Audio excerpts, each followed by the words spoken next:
question number 69, right? So this question is again related with data sufficiency. This is again related with data sufficiency,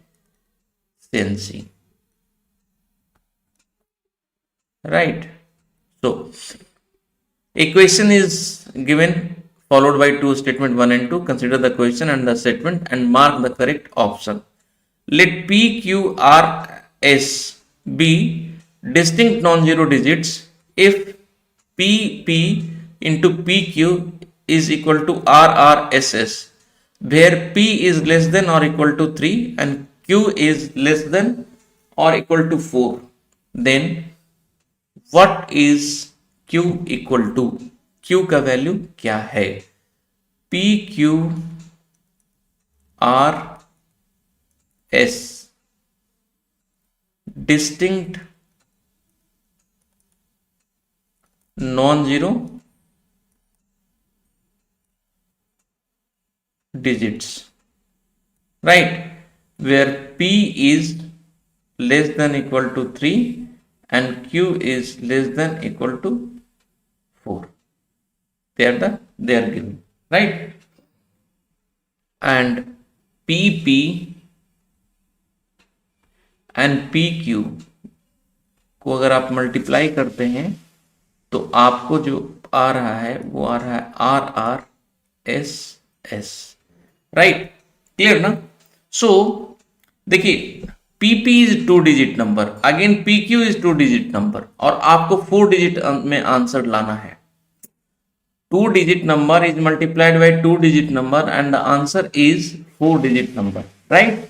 And the condition they have given is P is less than equal to 3 and Q is less than equal to 3.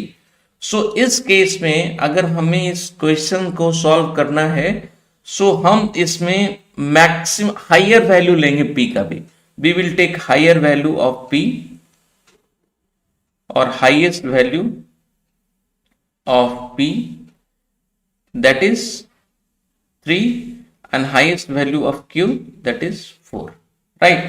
अब देखते हैं कि 4 4 लेते हैं तो PP क्या आ गया 3 3 multiplied by 3 4.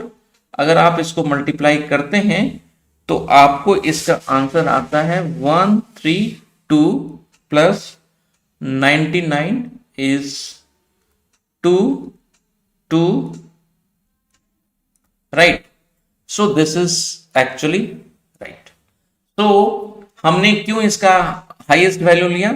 Just because 2 digit के नंबर को 2 डिजिट नंबर से मल्टीप्लाई कर रहे हैं और हमें 4 डिजिट नंबर आ रहा है. सो जो भी ब्रैकेट हमें दिया हुआ है और अगर हमें उसका आंसर निकालना है तो we will start from the higher value, right?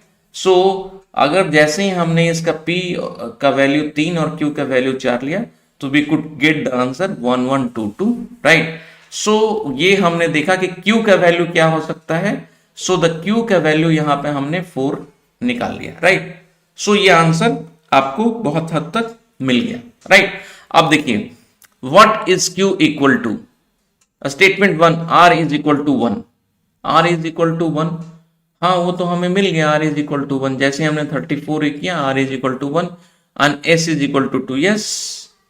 सो क्या इस क्वेश्चन को आंसर करने के लिए इस क्वेश्चन का आंसर करने के लिए आपको किसी स्टेटमेंट की जरूरत पड़ी या जो क्वेश्चन में कंडीशन दिया हुआ था वहां से डायरेक्ट आप इसका आंसर तक पहुंच गए? हम आंसर तक कैसे पहुंचे?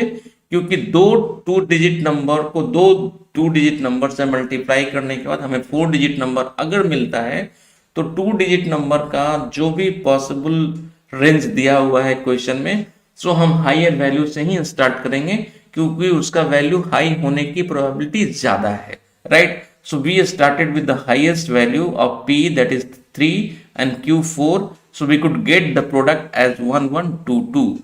So this question can be answered even without using any of the statements. So this is again having the same this thing. So this is good question. ये बहुत ही अच्छा क्वेश्चन है और आप इसको अटेम्प्ट जरूर करें और इसको फर्स्ट राउंड में अटेम्प्ट करें. right? You can attempt this question in first round. Clear ना?